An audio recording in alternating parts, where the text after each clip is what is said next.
Code 8, Part 2 is a sequel to Code 8, which introduced us to a world where 4% of the population are born with superhuman abilities.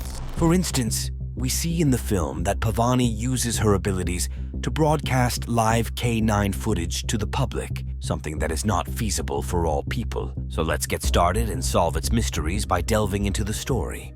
Code 8, Part 2 continues the dystopian sci-fi story started in Code 8. In this action-packed sequel, we follow Connor Reed as he tries to live a normal life after getting out of prison. However, Connor soon finds himself drawn back into a dangerous battle for justice when he meets a young girl named Pavani Gilani. At the community center, Connor develops a close bond with the kind elderly director Mina. She was good friends with Connor's late mother and took him under her wing. For the first time in years, Connor has a sense of hope for the future. However, Connor still struggles with his inner demons and addiction to the drug Psyche. He pops pills daily just to make it through the day. Connor is out of jail, but he doesn't feel free. Pavani Gilani and her older brother Tarek are impoverished specials, just trying to survive in Lincoln City's politically oppressive environment. See that, right? Listen, why does everybody think that our officers are out there killing people? These automated desks by Guardians has guts. Despite her intelligence, Pavani's future seems limited. Desperate to support his devoted sister, I'll take care of the money, okay? You just keep banging out those A's. Tarek starts running drug money for Garrett Kelton's operation, but Kelton denies Tarek a promotion, so he attempts to steal some of the cash.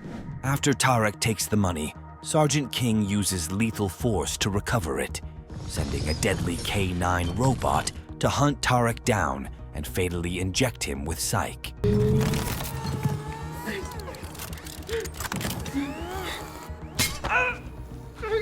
Pavani herself barely managed to disable the murderous K9 using her powers before escaping. However, the corrupt Sergeant King now wants Pavani silenced as a witness. Connor feels compelled to protect this young girl who reminds him so much of his own childhood struggles. He brings Pavani back to his place, but they are soon forced to flee from the police. With nowhere else to turn, Connor seeks help from his former partner in crime, Garrett Kelton. She'll need a new ID, cash, safe place to stay. You do that for me, we're even. Garrett now runs a massive psych drug ring from his stronghold at the Towers apartment complex. When Garrett learns about Pavani's special abilities, he sees an opportunity to utilize her powers in his criminal enterprise. Garrett offers them shelter, but wants to erase Pavani's traumatic memories first. Connor refuses to let them erase Pavani's mind and identity. She needs to focus. Get her out of the chair! Ha! Wake up! He uses his electrokinetic powers to fight their way out of the towers, taking Pavani to safety. Together, Connor, Pavani, and Garrett resolve to expose the truth about Sergeant King's murderous abuse of the K9 program. King presents the robotic police dogs as a public-friendly law enforcement solution. He's a little worried, but he doesn't need to be. You got this. In reality, he secretly controls the K9S to ruthlessly exterminate any power-enabled individuals that threaten his ambitions.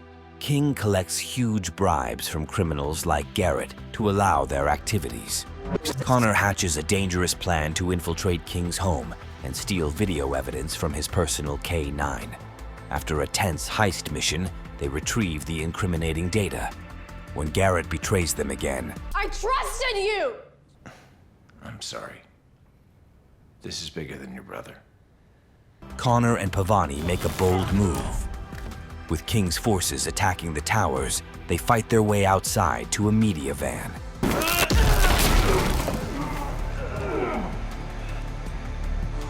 Shit! A gravely wounded Pavani uses her powers to broadcast the K9 footage live to the public. Connor defends her against King's murderous desperation to keep his crimes hidden.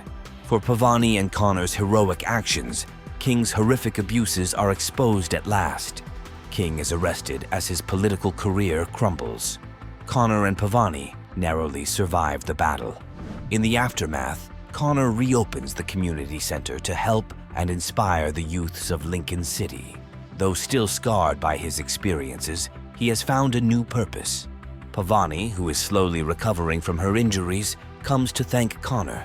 She will now be able to live freely without fear and continue her education. By fighting for truth and justice, Connor has finally made peace with his inner demons. He can begin rebuilding his life and helping others do the same. The future looks brighter for them both, and the movie ends here. This film was released in February 2024, and it has an IMDb rating of 5.7. We are pleased that you are attached with the story thus far. Please come along to the next one. We greatly appreciate your support by subscribing, even if you are new to the channel. Stay happy.